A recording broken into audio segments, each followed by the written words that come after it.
Welcome again to are we on part 6? I think it's part 6 of this video series.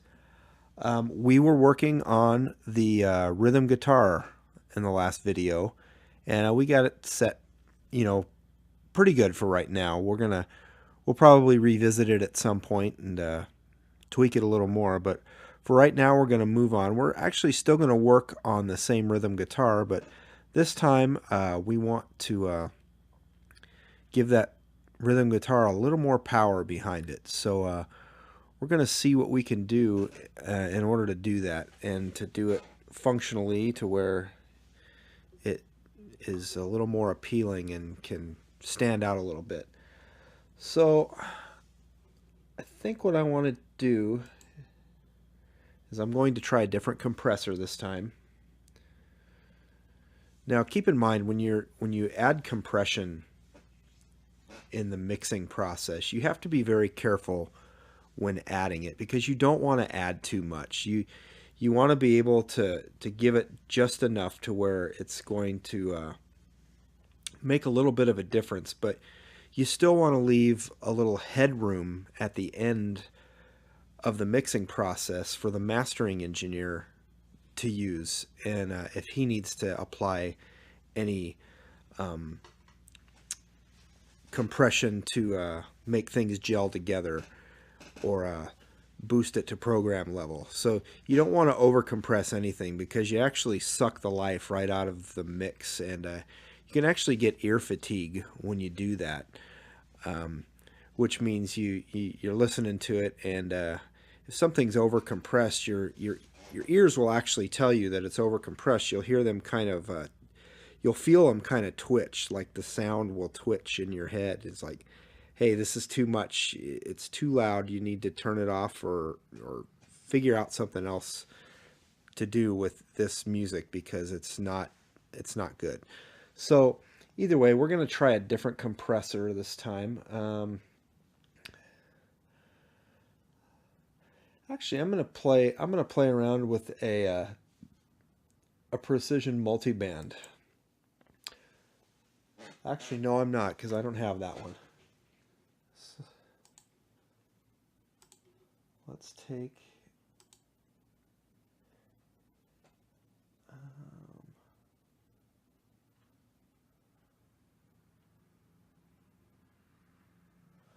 oh, this is the one, Pro Multiband Dynamics. Yeah, this one is actually a frequency compressor. So like I said, I have no idea how this will turn out. This is just all experimental at this point, but who knows? We may find something that is appealing. And what we'll do first is, like with all these plugins, we'll take and use whatever the presets are for time constraints. So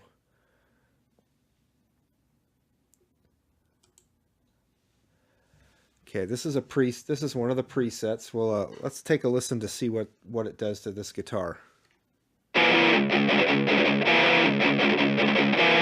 Something that I do not like at all.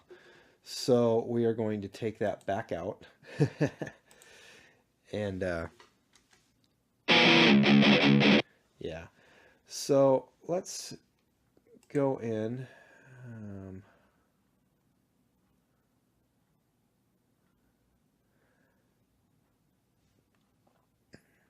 There really isn't a lot of presets to choose from, so we may just end up doing this on our own. So let's take, and we will let's first see where our EQ curve is. Notice in the back black screen there, all through here, you kind of see a shaded area. That's the curve of everything. So let's start with this.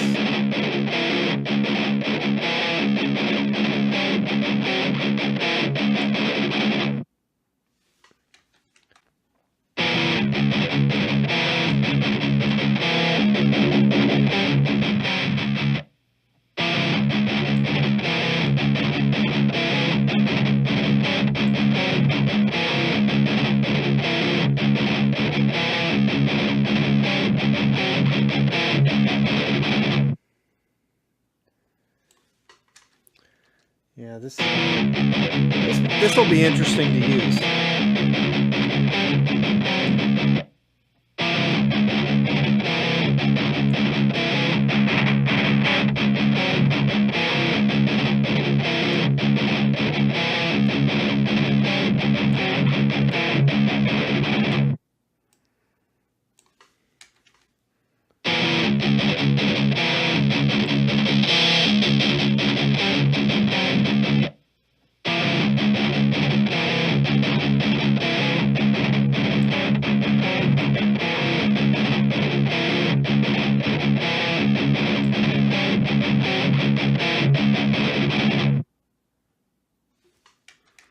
That is.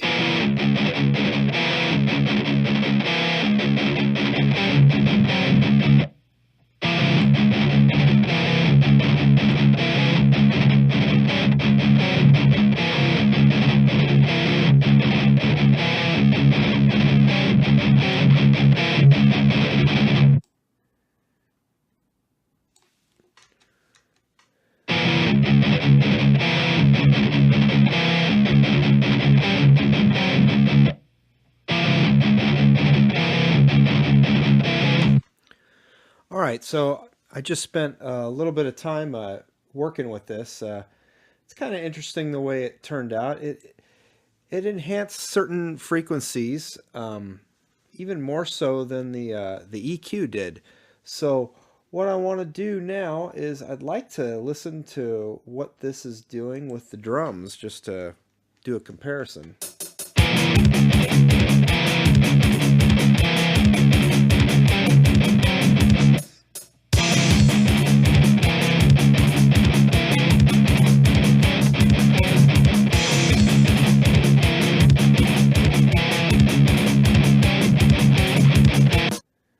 Yeah, that's actually not too bad at all.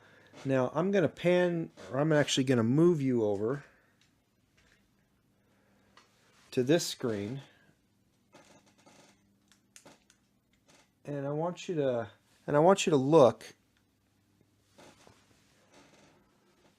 right down here. If you could see my pointer, this is the guitar track that we're working with right now, and once I put this precision multiband in, it opened up this little window here, which is kind of a sub level window, and what that does is that shows you the amount of gain reduction or attenuation that the plugin is giving to the signal. Now remember what I said before, you don't want to apply too much compression or attenuation because it kind of sucks the life out of everything. But it looks like I've applied just enough because that meter doesn't shows virtually no gain reduction whatsoever. So you can kind of see a little orange, the meter's in orange. I'll give you an example of what it is.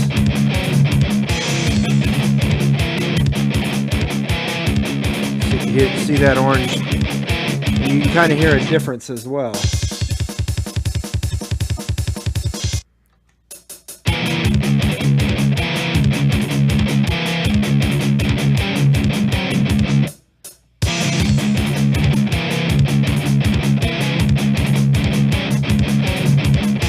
Yeah, so that was just enough to make it sound even better than it was. So that's about all for this video. Thanks again for watching, and stay tuned for part 7.